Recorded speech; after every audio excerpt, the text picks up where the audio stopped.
Assalamualaikum warahmatullahi wabarakatuh. Hai semuanya, pernah nggak sih kalian merasa malas untuk belajar? Pastinya pernah dong. Oke, kira-kira di antara kalian apakah ada nih yang sudah tahu bagaimana sih caranya mengatasi rasa malas?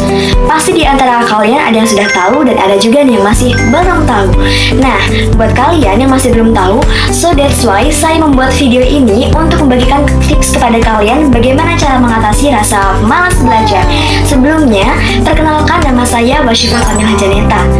Jadi teman-teman, pernah nggak sih kalian punya tugas banyak tapi malas bermain HP atau rebahan? Awalnya sih cuma istirahat sebentar, tahu-tahu tugas menumpuk dan akhirnya panik sendiri.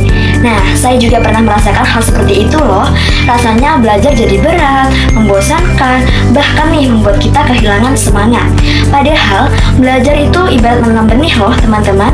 Kalau benih itu dirawat setiap hari, lama-lama akan tumbuh menjadi pohon besar dan bermanfaat. Tapi kalau dibiarkan begitu saja, benih itu tidak akan berkembang. Sama seperti masa depan kita. Kalau kita malas belajar, maka cita-cita juga akan sulit untuk dicapai. Lalu, apa sih penyebab malas belajar? Nah, biasanya rasa malas muncul karena terlalu sering menunda pekerjaan, kecanduan bermain gadget, suasana belajar yang tidak nyaman, atau mungkin karena pelajaran itu sulit untuk dipahami. Hal inilah yang sering dialami oleh kita, terutama saat banyak tugas atau ketika sedang lelah. Lalu, bagaimana sih cara mengatasinya?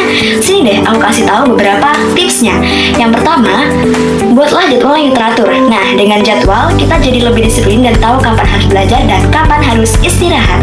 Lalu yang kedua yaitu jauhkanlah hal-hal yang mengganggu fokus kita seperti handphone ataupun game saat belajar. Karena tanpa kita sadari, distraksi kecil saja bisa membuat waktu belajar terbuang banyak loh teman-teman. Lalu yang ketiga yaitu cobalah untuk belajar sedikit demi sedikit tetapi rutin. Misalnya belajar selama 20 menit sampai 30 menit setiap hari. Cara ini akan lebih efektif daripada belajar sekaligus dalam waktu lama.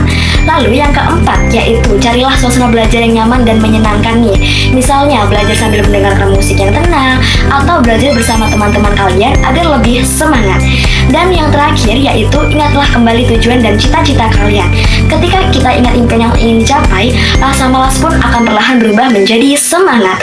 Oke teman-teman, rasa malas itu memang wajar, tetapi jangan sampai rasa malas mengendalikan hidup kita. Mulailah dari langkah kecil, karena perubahan besar selalu dimulai dari hal sederhana.